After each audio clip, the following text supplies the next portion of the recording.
All right, welcome. Today we're diving into an incredible story, one that shows how a single person's private pain ended up becoming the pivot point for an entire nation's history. It's really fascinating stuff. So, how can that even happen? How can one person's private struggle change the world? Well, let's get into it. We're going to see how this deeply personal crisis actually set the stage for a huge national transformation.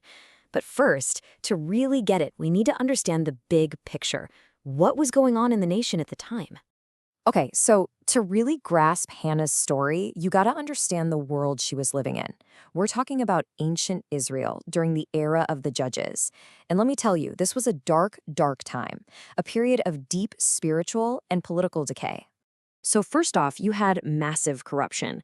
We're talking about the very top, the nation's spiritual leadership. The priesthood, which was under this guy named Eli and his two wicked sons, was just systemically corrupt. I mean, the very heart of the nation's faith was failing. Not a good start. And then, politically, complete chaos. There was no central leadership, so the 12 tribes of Israel were totally fractured. They were often even fighting amongst themselves. It was just a time of total, absolute disunity. And maybe the most chilling part of all, the spiritual silence. The text straight up tells us that in these days, the word of the Lord was rare. Think about that. It was this time of profound spiritual emptiness, what some scholars call covenantal amnesia. It's like the people had completely forgotten who they were and what their story was. So, okay, that's the big picture. A nation in total crisis. Now we're going to zoom way in to a deeply personal crisis, because the story of a woman named Hannah is like a perfect mirror of the nation's own spiritual barrenness. Now we have to pause here because it's so important to understand what infertility, or barrenness, meant back then. It wasn't just a personal tragedy. In Hannah's world, it was basically a social death sentence. It threatened your family's entire future, and a lot of people saw it as a sign that God was against you. The text even drives this home, stating twice that the Lord had closed her womb, framing it as this direct theological crisis. And if that wasn't bad enough, this crisis was made so much worse by this daily psychological torment right inside her own home. See, her husband, Elkanah, also had a second wife, Peninnah. And Peninnah had children. The text says she used her fertility as a weapon, just constantly provoking and tormenting Hannah year after year. You know, even her husband, Elkanah, who clearly loved her, just didn't get it. He'd say things like, "Am I not more to you than 10 sons?" And while he meant well, his comfort was just totally hollow. Sure, he could give her love, but he couldn't fix her social disgrace, and he certainly couldn't solve her deep crisis of faith. Okay, so this is where it all comes to a head. At the religious center of Shiloh, in a moment of just absolute despair, everything changes.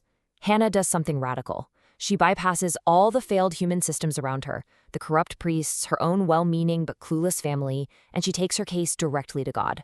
The priest, Eli, sees her praying silently but with so much passion that he actually accuses her of being drunk. But she explains that no, she's pouring out her soul. And that phrase in Hebrew, safak nefesh, it's not some polite, formal prayer. It's this visceral, raw, desperate outpouring of her entire being, her whole life force right there before God. And at the absolute heart of this desperate prayer is a breathtaking vow. She makes a deal with God. She promises to bind her son, a son she doesn't even have yet, to this special, holy status known as a Nazirite. I mean, this vow shows just how radical her faith was. Let's break it down. We're talking about a lifelong commitment to things like abstaining from wine, never cutting his hair as a public sign of his dedication, and maintaining total ceremonial purity. And here's the kicker. Most Nazirite vows were temporary. But Hannah, in this incredible act of agency for a woman of her time, promises her son to God for his entire life. She's promising to give away the very thing she wants most in the world. All right, so let's pull the camera back out. We've seen the personal crisis and the radical prayer. Now let's look at the massive ripple effect, because God answers her prayer. A son is born. And she names him Shemuel. This is brilliant because his name, Shemuel, has this cool double meaning. It means both name of God, but it also sounds like the Hebrew for asked of God. So his very name is this permanent living reminder of the desperate prayer that brought him into the world. So this kid, Samuel, this boy born out of barrenness, he grows up and changes everything. I mean, he's the one who replaces that corrupt priesthood of Eli's family. He unites the roles of prophet, priest, and judge. He's the one who finally ends that era of spiritual silence.